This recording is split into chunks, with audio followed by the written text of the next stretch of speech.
Hey everybody, I'm Greg. And I'm Katy. Welcome to the Meeple Society. Today we are answering a challenge. The challenge was put forth by our friends over at Couple of Nerds. Mm-hmm. And this one is titled, this was a mid-year 2023? Mid-year 2023 board game challenge. Something like that. Basically going over everything that's happened so far this year with 8 questions worth of everything that's happened so far this year. So it's not everything. Nope. Thank goodness, because we've had a lot. Mm-hmm. So, but before we get started, though, I do want to thank Couple of Nerds for tagging us in this one. I guess turnabout is fair play, since we did it to them last time. So, sure. Okay. All right, do you want to read the first one, or you want me to? Got my grandpa glasses on. What is your favorite game? My favorite game, not only of this year, but period, is Terraforming Mars, which again, there shouldn't be any big surprise. Mm-hmm. I don't know. I love this one. I love the card play. I love the oh my gosh, the tableau building. I love building out the planet. I enjoy this one. I always have. Because she wins it mostly. I don't always win it. I do win it occasionally. Only when Justin's not here. Okay. Well, what is your favorite game? Mine, if anybody's ever listened to us, it knows it is Firefly, the board game. Yes. Which I'm excited for the Kickstarter to hurry up and get here. The big box. Yes. See, I got my it big just box ended of like Terraforming what, Mars. a month or so ago, so I feel like it'll it's be been some longer time. than that, but yeah, I think so. Yeah, but yeah, I it's a pickup and delivery game. Yeah. I just really love the theme to it because I feel like the theme comes out in this game. Yeah, it really because does. I mean, you're dealing with everybody from the TV series and the movies, and you're basically you're flying over the verse. And you could run into Reavers, or you could run into the Alliance, or what have you. So there's card play, there's dice rolling, there's set collection of a sort. And depending on the expansion you're playing with, there could be some backstabbing. Yeah. Because you can take people's crews because they're wanted and turn them in for money. Yeah. I don't win the game that often, but I just love the game. I mean, it is a fun one. I'll give you that. It is a fun one. Yep. All right. Next question. What is your most played game? Our most played game? For both of us. Yep. For this year. Yep. Is Heat. Yeah, we've played Heat 6 times. We were introduced to it at Dice Tower West. Yep, played it three times there. We played it 3 times there. We've played it once on the 24-hour marathon. Yep. We've played it with Justin and Jackie, I believe, the one time. Mm-hmm. And at some point, someplace else. I don't remember where. So, okay, that was our most played game. Mm-hmm. Next. What? Goofball. What was your biggest surprise? All right, so my biggest surprise of 2023, I would have to say, was a recent Kickstarter we got in, and that was Ice. Mm-hmm. When we completely forgot about what the game was about. I forgot what the game was all about, for one. Mm-hmm. When we backed it, I remember thinking, that sounds really neat. Mm-hmm. But then it took so long to get here, I'd forgotten about it. And of course, by then, I had started hearing the rumblings, as you often do with the bigger games. Yeah, this was a late one. It was especially late ones, yeah. You start hearing the rumblings about, setup time takes forever. You might as well just play it on BGA and this and that and whatever. So yeah, I was just very surprised at the quality of the game.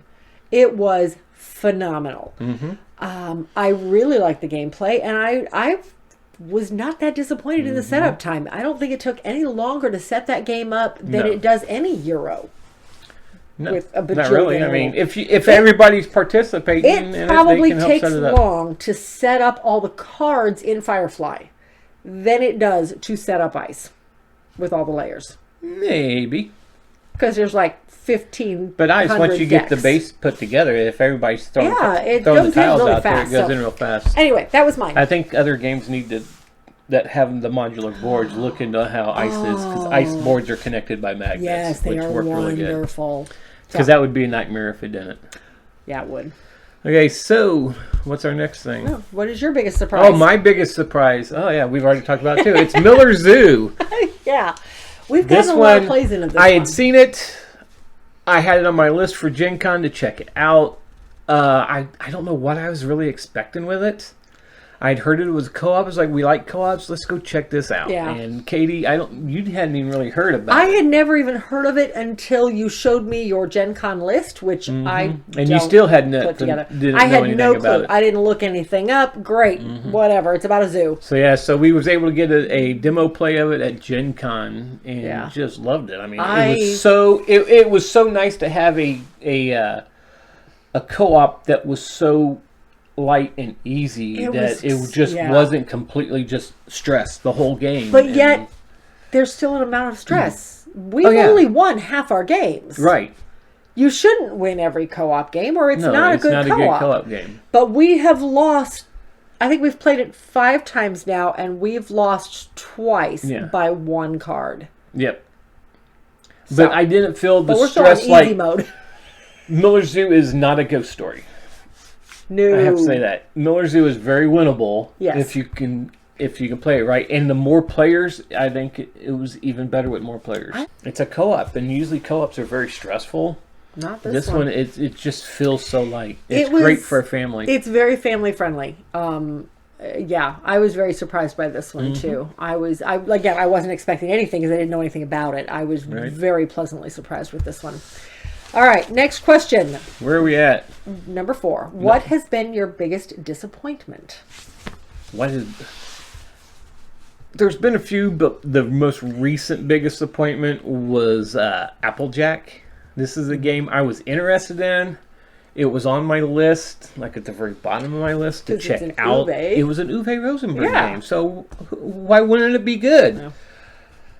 It's nothing like an Uwe game. It did not feel like his typical game. Yeah, it was a tile laying game, but it wasn't a polyomino tile laying game, and it wasn't feed your farmer type of game either. It was all laying your tiles strategically to get the best points out of it, to get the apples connected right, so you can score more points during scoring rounds.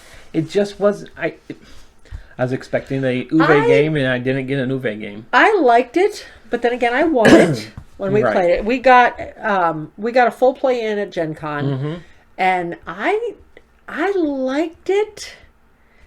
Again, very different from his, and maybe that's why I liked it, is because it was so different. It wasn't anything what I thought it would be. So. Yeah.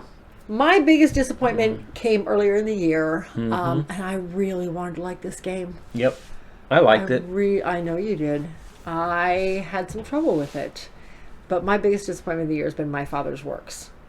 I think it's singular. Work.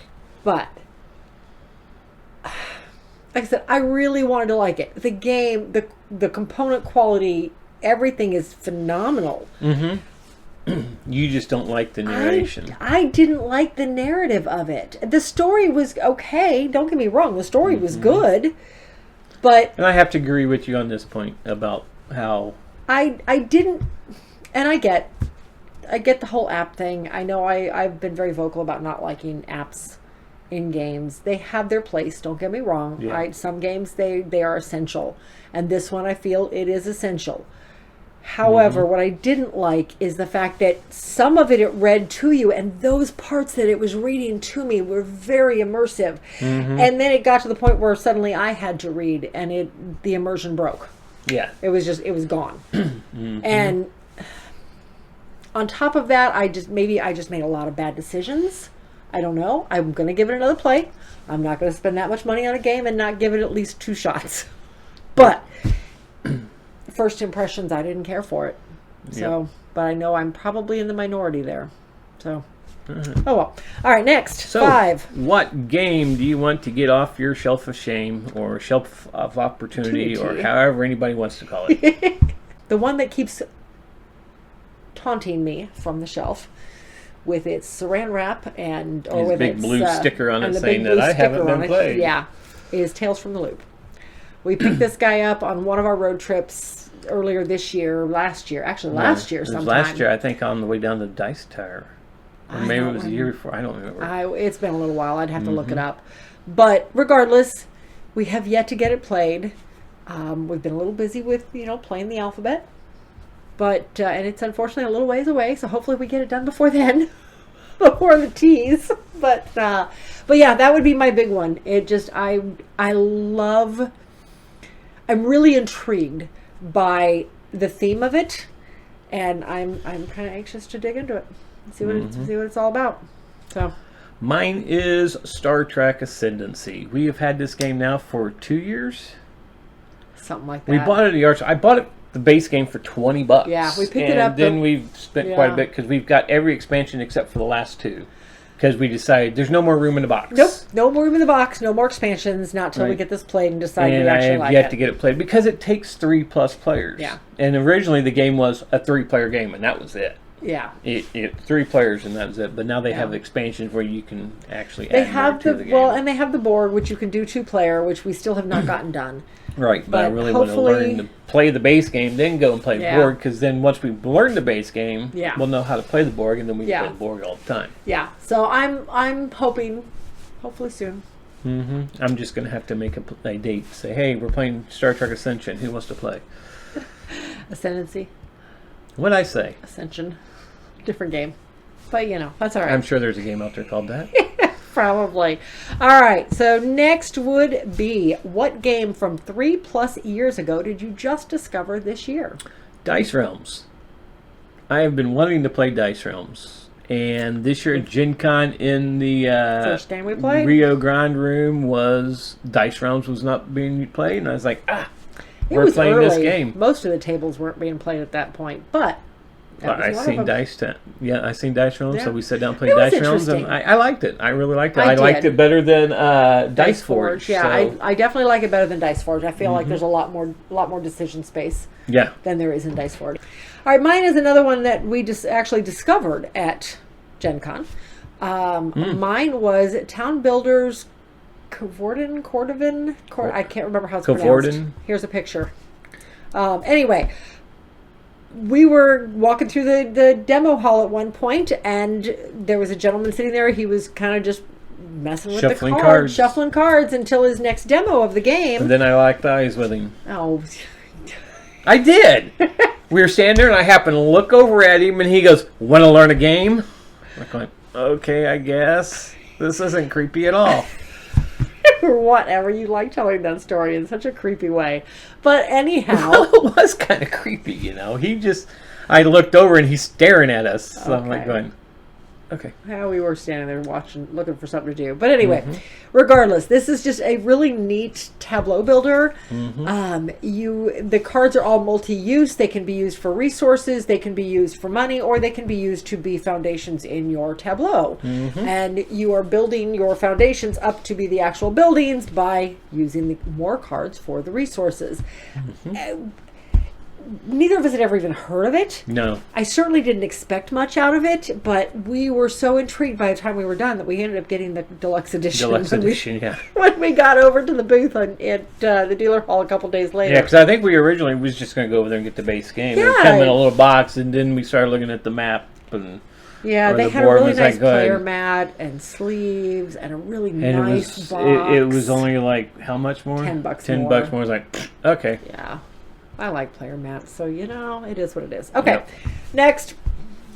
Number 7, which anticipated release are you most excited about for the second half of the year? Mine is one that we played at Gen Con. We only got a very 2-round demo. We got a very light demo of it. Very, very light demo. Enough to understand. Plus, it was the last day, and the hall was getting ready to close. They were about 2 hours from closing. I think they were just trying to fit people in as fast as they could, though, at that point. But anyway, we got a chance to play Spellbook. This was Phil Walker Harding's new game, and I have found I really like a lot of his stuff. It's light, and I like a lot of his lighter stuff. Summer Camp, and why is that the only one that's coming to mind now? But anyway, this one is all about.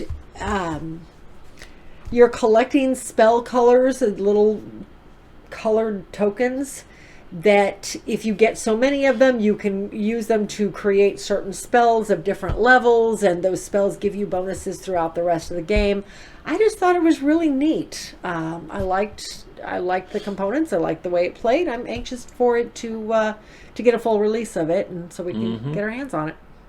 Mine is a Kickstarter is getting ready It should already be here, Yeah, hopefully but it's it'll been be here delayed. soon. It's supposedly on the ship. I seen that. It was like the beginning of August when they sent out the thing that it's on the ships. It's ready to go. Yay. Haven't heard anything since, though. But that is Age of Rome. This is a really cool...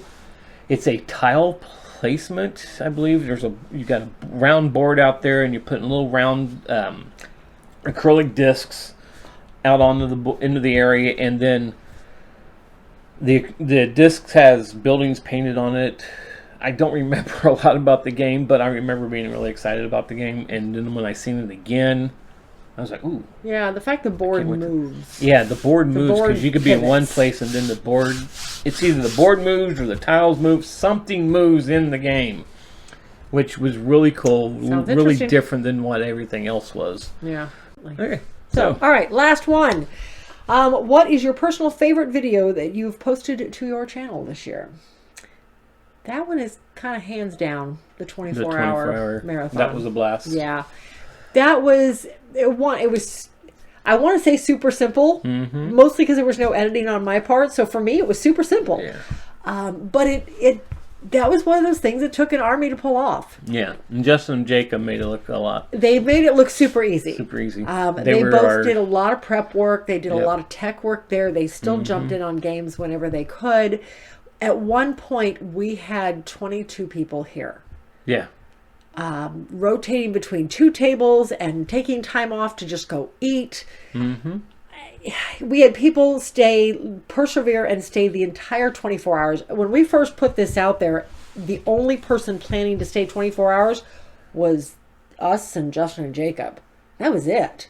Nobody else planned to stay the entire time. And then my brother ended up staying. Kat stayed until she had to leave for church. Bless her heart. She went home, changed clothes, and went straight to church. Jeff Knapp was here the whole time. He did go down and take Jeff a nap. was an old person and had to take a nap. I'm going to tell him you said that. If he's watching, he can see me say it. But yeah, both Jeffs ended up being here the whole time. It is something that we're definitely planning to do again. We had so much fun with this. The guys from Co-op of Nerds, Doug and Mary, joined us too and stayed for quite a while. Doug was here for quite some time. But yeah, absolutely a blast. My favorite video yet, for sure. Oh, yeah. Series of videos. So that is it for this challenge. Wait. We got to challenge somebody else. Oh, okay.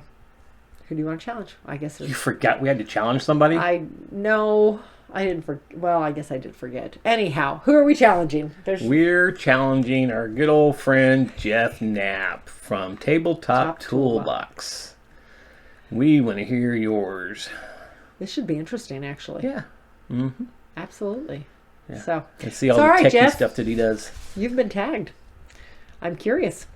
So, but anyway, now I'm good. Now we can. Now we're done. So that is it for this episode. Well, I guess it's not really an episode. I'm sorry. It's not an episode.